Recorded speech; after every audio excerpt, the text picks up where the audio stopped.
Olá, tudo bem? Aqui quem vos fala é professor Alexandre Ramos, da disciplina de Cálculo 2.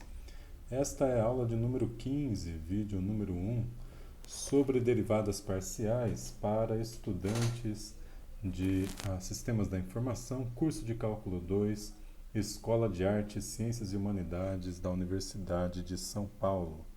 E o tema derivadas parciais, ele é um tema natural de se abordar, uma vez que a gente está estudando o problema das funções a múltiplas variáveis.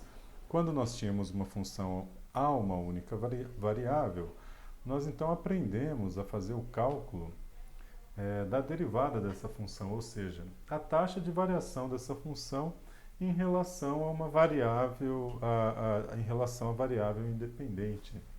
Então agora o que a gente está fazendo é generalizando essa noção de taxa de variação em relação não somente a uma, mas a duas variáveis independentes, duas ou mais, se nós tivermos uma função de três variáveis ou n variáveis.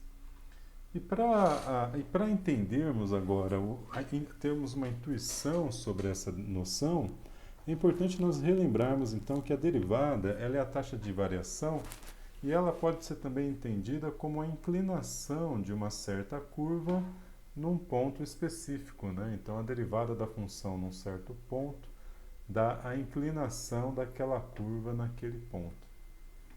A interpretação geométrica da derivada parcial quando nós temos a derivada de uma função em relação a uma de suas variáveis, por exemplo, a variável x, se ela é uma função de x e y, é a inclinação ou a taxa de variação daquela função a duas variáveis num certo ponto específico, né? Então essa inclinação indicada por essa linha reta azul, ela é a inclinação para um valor fixo da variável y, né? Então aqui a gente pensando na variável x. Alternativamente, se tivermos a derivada em relação à variável y e tomarmos os pontos x, y, então o que nós fazemos é fixamos o valor da variável y e aí nós vamos fixamos o valor da variável x e calculamos qual é a inclinação da reta, né, daquela superfície, né? Pensemos agora que uma função a duas variáveis, ela tem uma superfície, ela forma uma superfície no espaço tridimensional. Então, a gente vai ter a inclinação da superfície num certo ponto. E este ponto, ele pertence a uma curva na superfície que é obtida pela intersecção entre a superfície e um plano paralelo ao plano YZ. Tá? Então temos esse plano paralelo ao plano YZ, aqui, né, em x igual a 1 neste exemplo. Quando a derivada é em relação ao eixo x, temos um plano paralelo ao plano XZ, e a curva é a intersecção entre a superfície e o plano. E aí a reta, né, a inclinação é essa reta azul aqui num certo ponto desta curva. Bom, dada essa intuição geométrica, é importante a gente ter a definição formal.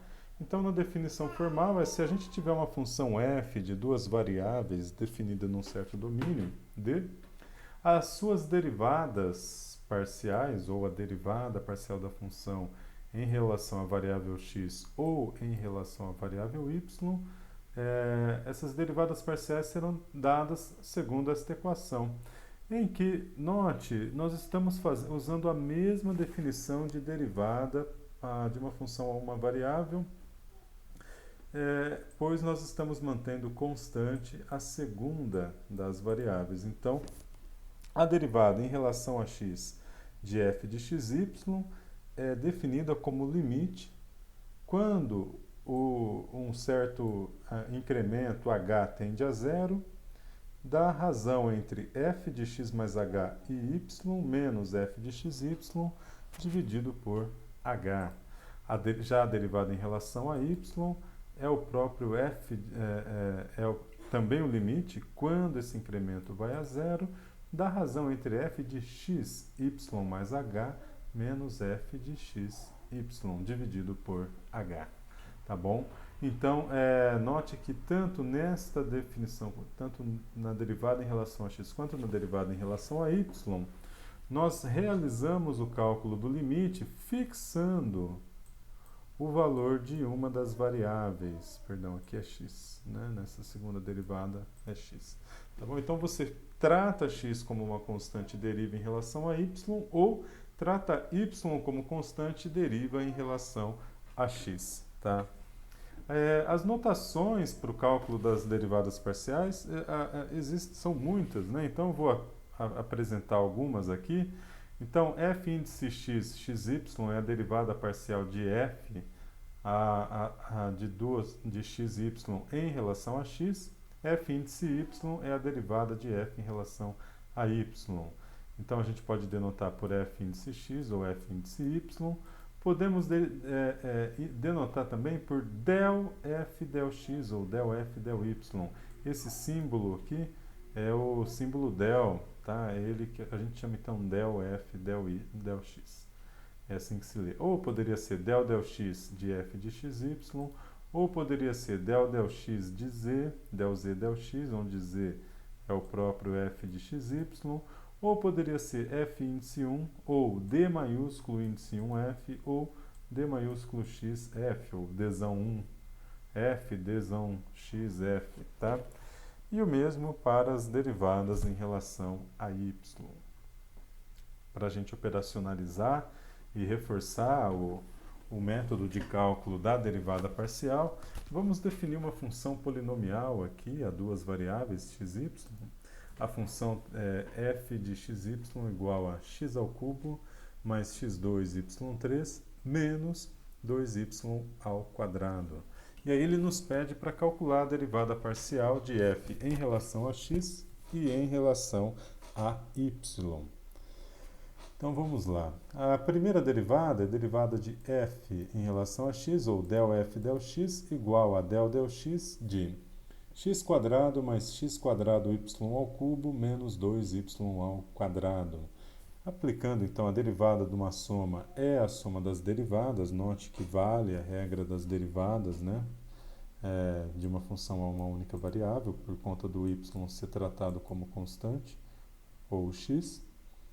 Então vale a regra da soma e a soma das derivadas, a regra da soma. Então desmembramos esse polinômio, né? Numa soma, e aí nós aplicamos a del x de x ao cubo mais del x de x2 y3 menos del x 2y ao quadrado.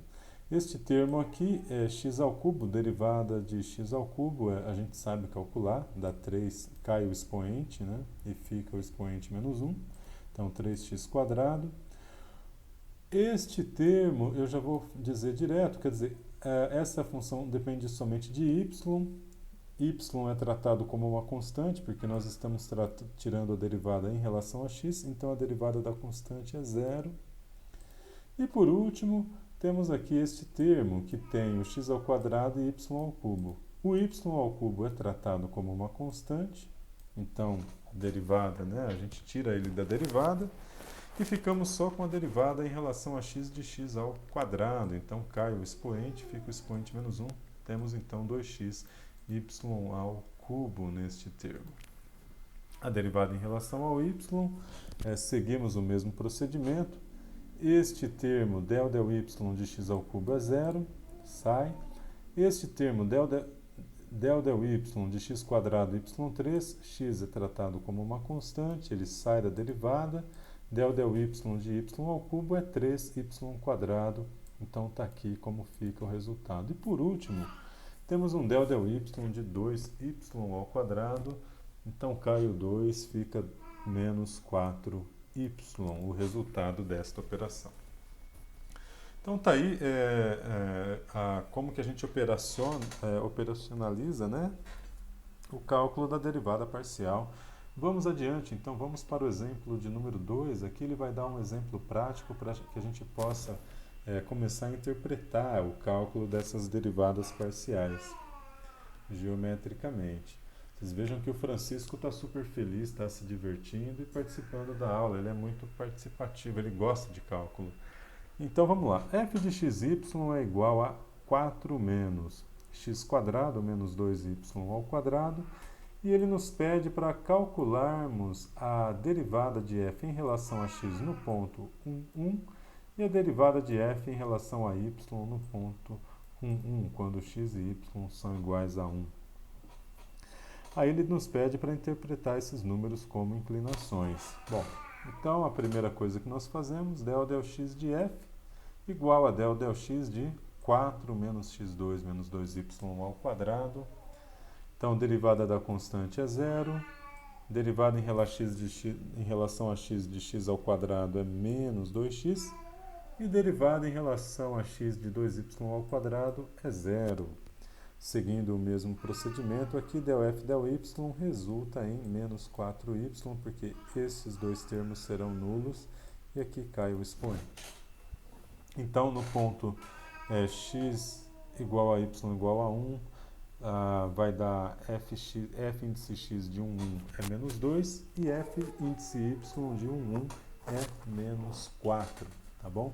Então, isso quer dizer o seguinte, que nesse ponto, no ponto 1, 1, 1, né, porque quando nós substituímos x e y igual a 1, 1, menos 1, menos 2 vai dar menos 3, 4 menos 3 é 1. Então, no ponto 1, 1, 1, nós temos que, na direção paralela ao eixo x, nós temos que a derivada é menos 2, então a função está decaindo a uma taxa menos 2. E se formos no eixo paralelo ao eixo y, então a função está caindo a menos 4. Né? Então pense que você está num morro, pode ser até não um morro, não. Suponha que você seja um cupim, e você está em cima daquele cupinzeiro, sabe aquele ninho de cupim que tem quando você viaja para o cerrado? É lindo, aquilo é praticamente uma atração turística. Vamos aproximar então a forma daquele ninho do cupim como sendo um paraboloide, né? Que é o caso deste aqui que nós temos, né? Um paraboloide. Então, se suponhamos que nós somos um cupim, nós estamos em cima somos alguns cupins, estamos em cima da superfície no ponto 1, 1, 1.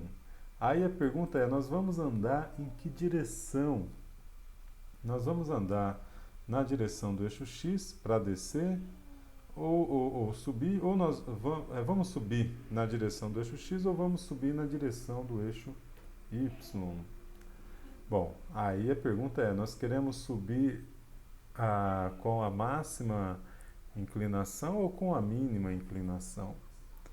Aí a gente pensa e fala, bom, vamos fingir que nós estamos bem de saúde, aquela musculatura não sedentária do período da pandemia, então nós vamos subir aqui, ó, pela direção paralela ao eixo x, porque aqui é que a coisa está boa, né? E aqui a gente fala, não, isso aqui é só para quem ficou sedentário na pandemia, então sobe pela direção paralela ao eixo x. Então é só a inclinação, né? Então o menos 4, o módulo é 4, então ele é mais inclinado que no eixo y que no eixo x, onde a inclinação é 2, né? Então a gente prefere subir. Para manter esse exercício, esse físico de pandemia atlética, a gente sobe pela direção do eixo y. Bom, vamos ao exemplo de número 3 agora. Ele nos dá uma função. Desculpa, eu vou, antes de avançar para o exemplo de número 3, eu vou mostrar aqui, né? Então está aqui a direção, está o plano x1. E aqui está a direção paralela ao eixo y e a direção paralela ao eixo x. Tá? Tomem algum cuidado aqui, porque como a escala, né, não é a mesma, a gente tem a impressão de que essa reta está mais inclinada que essa, né, mas isso é por conta do ângulo. Não, está certo, né, ele está aqui Não, aqui é paralelo ao eixo x. E aqui é paralelo ao eixo y. Não, é isso mesmo. Tem duas dificuldades aqui. A primeira é o ângulo, né? O ângulo, às vezes, num gráfico tridimensional, o ângulo é um elemento importante para a gente entender o que está acontecendo. Então, às vezes, sem o ângulo, a gente acaba é, não tendo uma boa perspectiva das inclinações.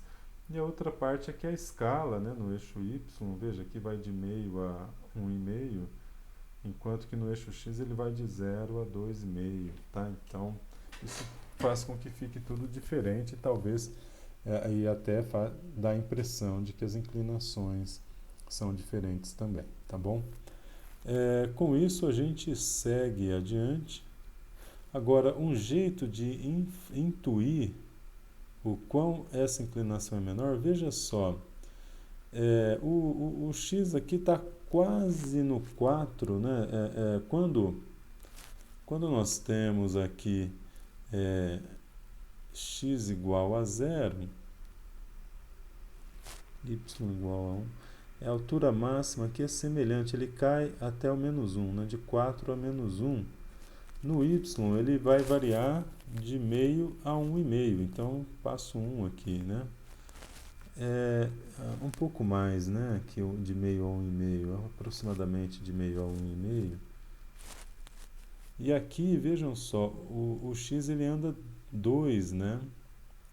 Então notem que ele anda muito mais ao longo de x para andar a mesma altura em relação a z.